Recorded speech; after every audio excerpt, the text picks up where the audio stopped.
दोस्तों, एक बार गौतम बुद्ध के पास एक स्त्री अपने बच्चे को लेकर रोते हुए आती है और उनसे कहती है, प्रभु, मैं आपके पास बड़ी आशा लेकर आई हूँ। मैं जानती हूँ कि आपके लिए सब कुछ संभव है और आप परम ज्ञानी हैं। इसीलिए कृपया मेरे मृत बच्चे को जीवित कर दीजिए। मैं आपका यह उपकार कभी नहीं भूलूंगी। उस स्त्री को बुद्ध के पास उन लोगों ने भेजा था जो लोग बुद्ध से ईर्ष्या करते थे। उनका उद्देश्य ये था कि बुद्ध सभी की नजरों में गिर जाएं।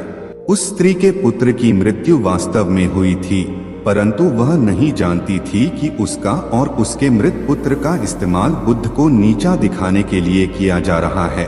उसे तो बस ये बताया गया था कि बुद्ध सच में उसके पुत्र को जीवित कर सकते हैं। वो स्त्री कहती है कि कहिए ना प्रभु, आप मेरे पुत्र को जीवित कर देंगे ना। वहां उपस्थित सभी लोग बुद्ध के उत्तर का इंतजार कर रहे होते हैं। बुद्ध कहते हैं, हाँ, मैं तुम्हारे पुत्र को जीवित कर सकता हूँ। बुद्ध की ये बात सुन वहां उपस्थित सभी लोग बहुत चौंकते हैं और वह स्त्री बहुत प्रसन्न होती है। फिर बुद्ध कहते हैं कि परंतु तुम्हें एक कार्य करना होगा।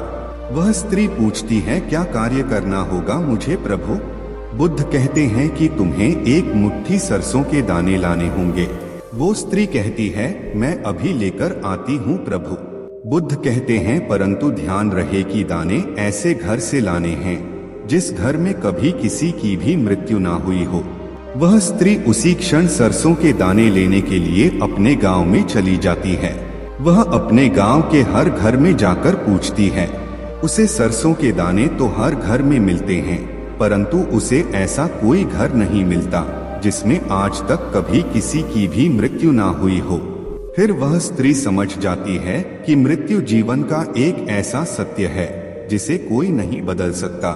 वह स्त्री बुद्ध के पास जाती है और कहती है, मैं इस बात को कहीं न कहीं जानती तो थी, परंतु स्वीकारना नहीं चाहती थी। आपने बिना कुछ कहे ही मुझे इस सत्य से अवगत करा दिया। बुद्ध कहते हैं, जो जन्मा है उसकी मृत्यु निश्चित है और यही प्रकृति का नियम है। चाहे कोई व्यक्ति कितना भी सुंदर या कुरूप, बूढ़ा या जवान क्यों न हो, लेकिन फिर भी मृत्यु सभी को आनी है। बुद्ध कहते हैं, ये संसार जिसे हम यथार्थ मानते हैं, यह दुख और पीड़ा का क्षणभंगुर खेल है। इसीलिए जो जन्मा है उसकी मृत्यु निश्चित है।